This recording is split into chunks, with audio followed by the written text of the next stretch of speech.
Daniel predice el fin del mundo.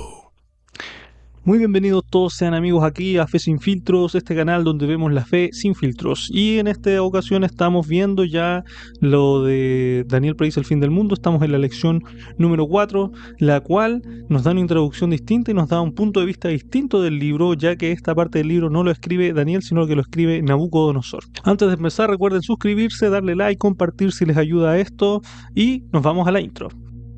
Lección 4. Cuando Dios humilla para salvar. El texto base para este estudio del día de hoy es Daniel capítulo 4 del versículo 34 al 35 que dice lo siguiente: Su dominio es dominio sempiterno y no hay quien detenga su mano y le diga ¿qué haces? El contexto del capítulo del día de hoy, seguimos en Babilonia, seguimos con Nabucodonosor en la cúspide de su reinado.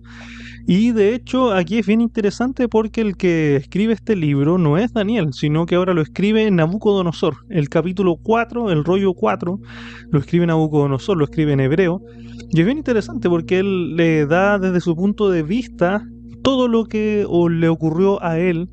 Y él aquí también habla de Daniel, pero lo llama Belsasar, el rey el que dirige los sabios. Es bien interesante eso.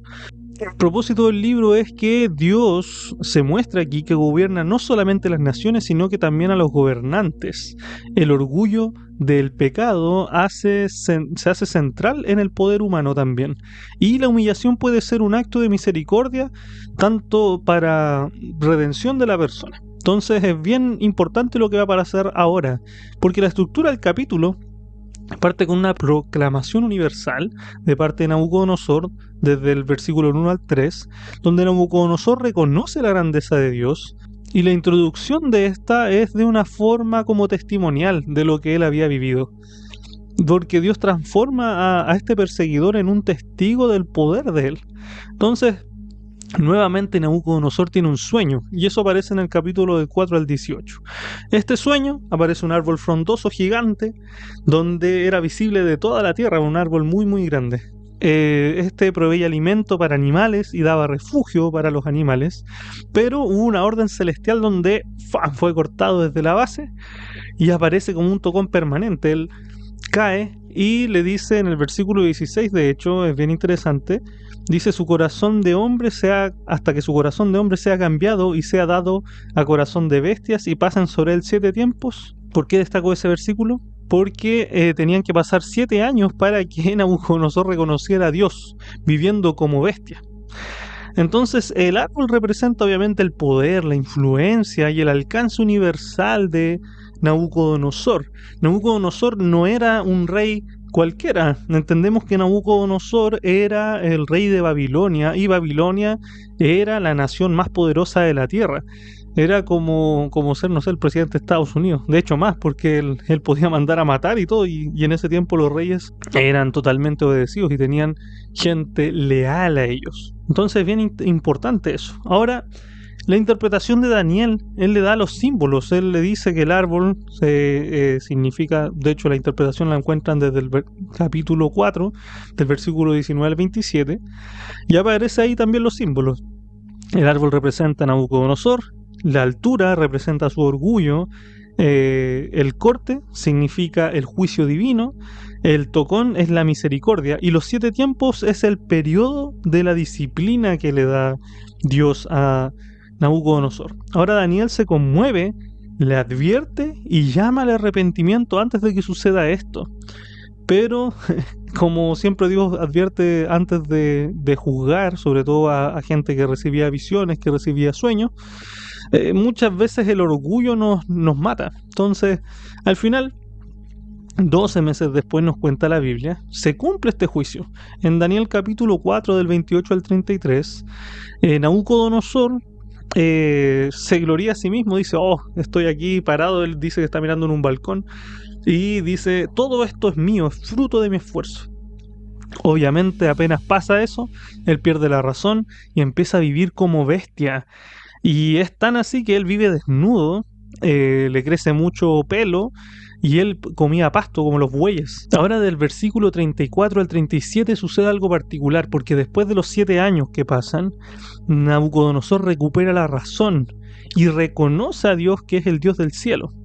Entonces lo alaba y al humillarse vuelve su conciencia y él vuelve a ser el rey que era de antaño. Entonces hay temas teológicos fundamentales que analizar acá. Por ejemplo, el punto 1 sería que Dios tiene una soberanía absoluta. Dios establece y Él depone los reyes. Él sabe cuándo poner y quitar un rey. Ningún poder humano es autónomo. Todo poder humano, incluso esos poderes que parecieran malvados que pasan y hacen guerras y todo lo puso Dios. Todo el poder lo da Dios. Y todo el poder lo quita Dios también. El orgullo como raíz del pecado. El pecado no fue político, sino espiritual. Cuando Nabucodonosor ya está con ese orgullo y con ese pecado, él dice una frase bien interesante. Dice, ¿no es esta la gran Babilonia que yo edifiqué? Y cuando dice eso, se vuelve loco. De hecho, el juicio con propósito redentor, el tocón indica una esperanza, una misericordia. El castigo no es destrucción definitiva, sino que es restauración de la persona. Hay unos símbolos clave que pusimos, obviamente comparándolos con los anteriores, que el árbol simboliza el poder humano, la corte obviamente es el juicio, el tocón es la gracia, la bestialización es la deshumanización por el pecado. Todos nos vamos deshumanizando con el pecado, todos vamos haciendo cosas peores y nos agrada hacer el mal. Entonces, la única forma de restaurarnos es con una misericordia divina. Entonces tenemos que buscar a Dios en momentos que vayamos degradándonos, como lo hizo Nabucodonosor. Ahora, la relación entre el capítulo 4 y el 5 es bien interesante, porque el rey aquí es advertido, pero en el capítulo 5 el rey sin advertencia no le advierte nada de lo que va a hacer Dios. En el capítulo 4 vemos que es humillado y restaurado, y en el capítulo 5 vamos a ver que es juzgado y destruido. En el capítulo 4 vemos arrepentimiento por parte de Nabucodonosor, y en el capítulo 5 solamente vemos rebelión hacia Dios. Y en el capítulo 4 vemos una vida que es preservada, y en el capítulo 5 vemos todo un reino caído. Una aplicación espiritual actual sería: el éxito sin humildad es peligroso. Recordemos que siempre que somos exitosos en nuestra vida, no es por méritos propios, sino que es porque Dios nos da ese éxito. Dios nos permite estar en los puestos que estamos. Dios puede permitir caídas para evitar también pérdidas eternas. Así que si tú no tienes mucho dinero y te gustaría tener mucho dinero, quizás es porque Dios no quiere darte ese dinero, porque sabe que si tú lo tienes, quizás te vas a perder. La verdadera grandeza está en reconocer la dependencia de Dios, y yo creo que esa es la clave de todo cristiano. Si un cristiano no depende de Dios, es muy difícil que crezca en su fe. Necesita intentar depender de Dios en todo, en el trabajo, en el dinero, en la vida familiar, en la vida con los amigos, etc. En todo tenemos que depender de Dios para poder tener éxito. Si no hacemos esto, es difícil tener éxito. Y la idea central de toda esta lección al final del capítulo 4 es que Dios humilla al orgulloso para no destruirlo, sino para salvarlo. Y es bien interesante porque el Dios del Antiguo Testamento generalmente se muestra como un Dios destructivo, un Dios que destruye y arrasa con todo. Pero vemos aquí también en el mismo Antiguo Testamento que es un Dios piadoso y que es un Dios que tiene también la facultad de hacer cosas buenas y hacer las cosas malas también, o sea, entre comillas cosas malas, hacer cosas buenas y hacer cosas que a nosotros nos parecen mal, pero siempre hay un propósito por detrás. Ahora, preguntas para reflexionar del día de hoy es: ¿cómo se manifiesta hoy el orgullo espiritual? ¿Qué advertencia de Dios estamos ignorando en nuestra vida personal? ¿Estás ignorando alguna advertencia? Bueno, tú nomás lo sabes y el Señor, así que háblalo con Él. ¿Vemos la disciplina divina como castigo o como una gracia hacia nosotros? ¿Reconocemos a Dios en nuestros logros?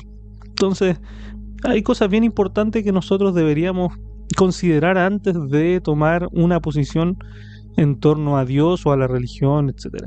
Bueno, el capítulo de hoy es cortito, es simple, Es una lección muy muy acotada porque el capítulo tampoco tiene mucha profundidad, aparte de lo que ya hemos hablado.